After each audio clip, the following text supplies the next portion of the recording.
સ્વામિનારાયણ ભગવાનની આપણે વાત આવી હમણાં, તો વેદ વ્યાસજીએ એમની આગાહી માટે 3 શ્લોક જે લખ્યા છે, ખબર નથી એનો ખાલી વાસુદેવ મહાત્મયમાં જે છે, હા, 42, 43 અને 44, તો એનો જરા સંક્ષેપમાં એક માહિતી આપી દો ને. સરસ પ્રશ્ન છે કે જે સ્વામિનારાયણ સંપ્રદાય દ્વારા વાસુદેવ મહાત્મયથી જે 3 શ્લોક આપવામાં આવ્યા છે કે ભાઈ આ ભગવાન સ્વામિનારાયણની આગાહી છે, તો એ શ્લોક વાસ્તવમાં નરનારાયણ ભગવાન માટે છે.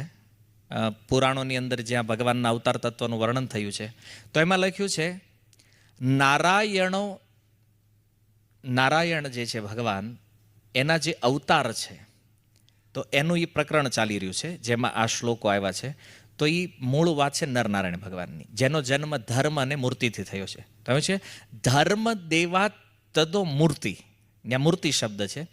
પછી ક્યાંક ક્યાંક શ્લોકોમાં ત્યાં ભક્તિ શબ્દ લગાડ્યો છે કે ભાઈ ધર્મ દેવા તદો ભક્તિ, એટલે કે ધર્મ અને ભક્તિની વાત છે.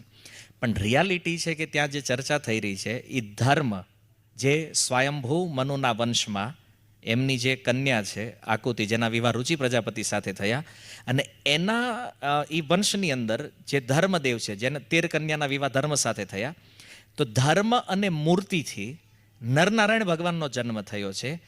એ વાત એ શ્લોકમાં પ્રદર્શિત કરવામાં આવી છે. ધર્મ દેવા તદો મૂર્તિ અહમ નારાયણો મુને, એવો જે હું નારાયણ મુનિ છું, એને તો એની ચર્ચા એમાં છે. તો એ જે નારાયણ શબ્દ છે ને, એને લોકો સ્વામિનારાયણ માને છે, એટલે કે આ ભવિષ્યવાણી એના માટે છે.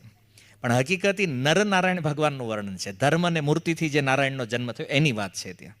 અને ત્યારબાદ તરત પછી કલ્કી અવતારની વાત ત્યાં પ્રારંભ થઈ ગઈ છે. સમજ્યા?